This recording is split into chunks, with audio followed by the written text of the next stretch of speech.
And I think anyone trying to connect this guy in any way to a political party, to any other person, I mean, you can't do that. You know, we don't have a motive from police yet. We have very little information. So many questions at this point. I think the only thing we do know is that this guy was obviously very troubled, mentally unstable in some way, as we heard from his ex-wife or ex-girlfriend. And that's really all we know. So that was Lara Trump, wanting to make sure that you don't imply or even speculate about a political motivation from the attempted assassination of the Democratic Speaker of the House from a guy who said he was going for her, who we now find out had a list of other political targets who believed in QAnon and the Great Replacement Theory and the Great Awakening and followed all the right wingers and did literally everything a person could do to make sure that anyone even briefly looking into them would know exactly what they believe about politics. Don't you go assuming that person had a political motivation. You know, it's almost as if it's not that we're not sure. It's almost as if she just doesn't want you to think about it.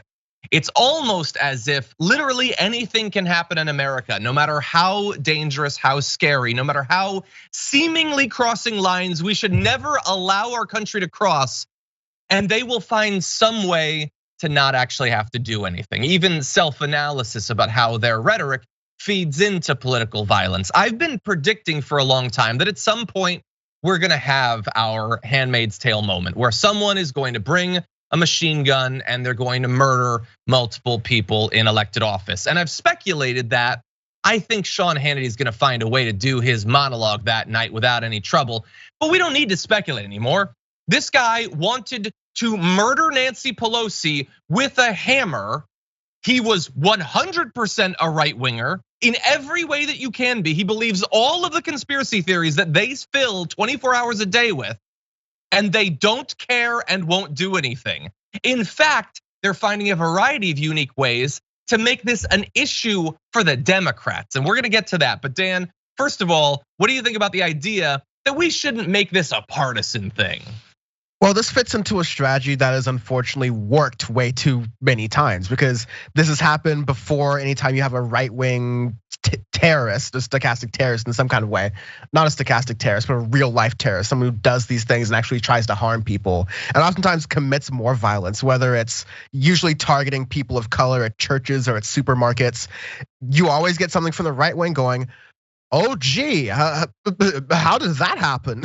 Like they play dumb, and this is another case where Democrats never go on offense, and they never just roll all the clips that are just running around on Twitter right now of all the times that conservatives in media, on Fox News especially, have done stochastic terrorism, that phrase that we're trying to like get people to be aware of more, which is when you're using your rhetoric, when you're using your platform to say that, hey, I'm not saying you should do X, Y, and Z, but just know that these type of people want to do this to you and they're coming for you, and you're gonna need to defend yourself. I'm not saying how, but by the way, we have a Second Amendment, you should get as many guns as possible. And in between our TV shows, we're selling doomsday devices and how to hide in your bunker and supplements, and it's this ecosystem that leaves people to go, well, I guess I have to take matters into my own hands and defend people. It's difficult getting into the ideology of these folks. I try not to ultimately, but this type of political terrorism is starting to get to an unprecedented level, at least in recent history in the United States. And you'll notice that the Republican Party isn't doing anything to calm it down. They're just saying it's not there. Yeah. No, they're doing the exact opposite. They are attempting to gain political advantage from the failed assassination of Nancy Pelosi. That's what they're trying to do.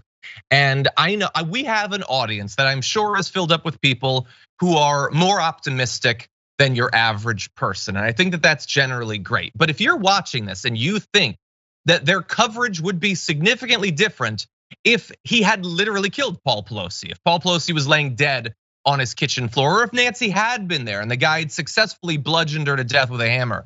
If you think that their coverage would be significantly different, and they would be chastising Tucker Carlson for spreading conspiracy theories and making sure that they never go beyond the facts when it comes to voter fraud and stuff like that, you're as insane as the guy that attacked Paul Pelosi, honestly, at this point. And look, that one clip That is not the sole evidence that I'm bringing. I want to be very clear if it's not clear. That clip was not from the immediate aftermath of the attack. That was this weekend. It was days after we knew exactly who this guy was. They didn't care. They weren't waiting for more information. They were hoping you'd forget the information that was already available.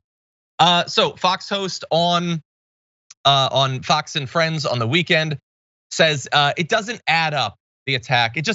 It doesn't add up that this guy broke into a house after a long documented paper trail of believing right-wing conspiracy theories and said that he was going for Nancy Pelosi and then tried to kill her husband. That doesn't add up. Why? Because they don't like the addition. They don't like the equation and they would prefer it to be something different.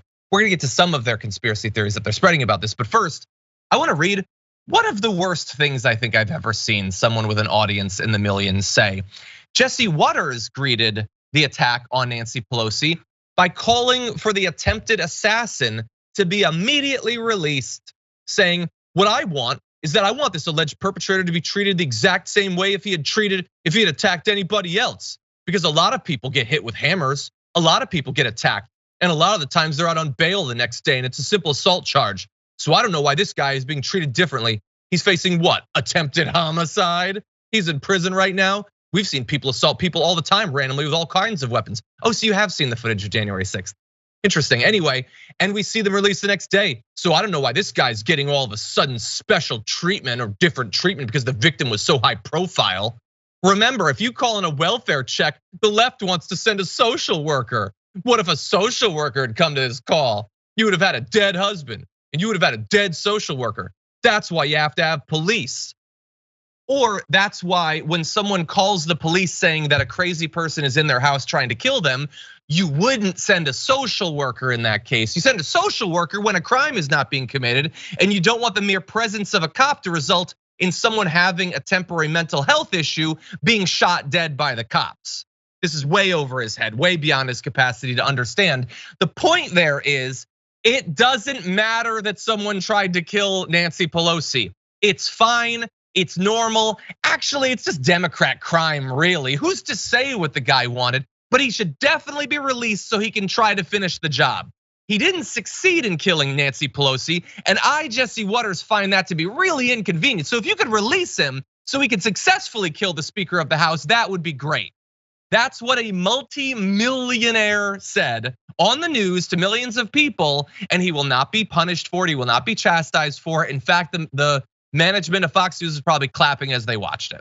No, thank you for breaking it down, because they're turning the assassination of a political figure, the third in line for the presidency of the United States, which is a fact I don't necessarily enjoy myself, but they're turning it into agitation propaganda for the right wing, because they're saying, oh, you know what this ties into? It's a nakedly political act, because it's saying, one, oh, look at them, they get special treatment. It's this fake populism they're trying to do. And then number two, it's this guys are trying to wrap it all up within this like crime panic that's going on, because no one is saying that you send social workers to deal with violent crime. That was never the association. That's a natural, that's a purposeful political sort of like tactic to delay from the issue. But the whole point of this is that, and this is a failing on, I think, a lot of Democrats as well, is that messaging against this fear narrative means you need to advocate for a system that actually addresses crime and actually helps people and actually addresses recidivism, as opposed to having situations like this, where this isn't necessarily a situation where you have someone who's like targeted on the street. This is someone who is like actively doing a political assassination. The purposeful conflating of those things by Fox News is just meant to turn this into it's meant to cudgel this into a political issue right before an election, which is particularly sickening.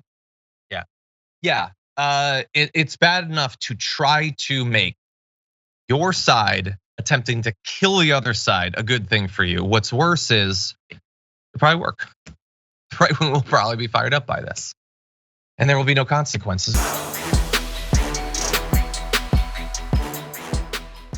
For more political news breakdowns, interviews, stories of activism, and me trying my hardest to care about the occasional big celebrity news story, subscribe to our YouTube channel at youtube.com/The Damage Report. And you can ring the bell wherever it is so you don't miss anything.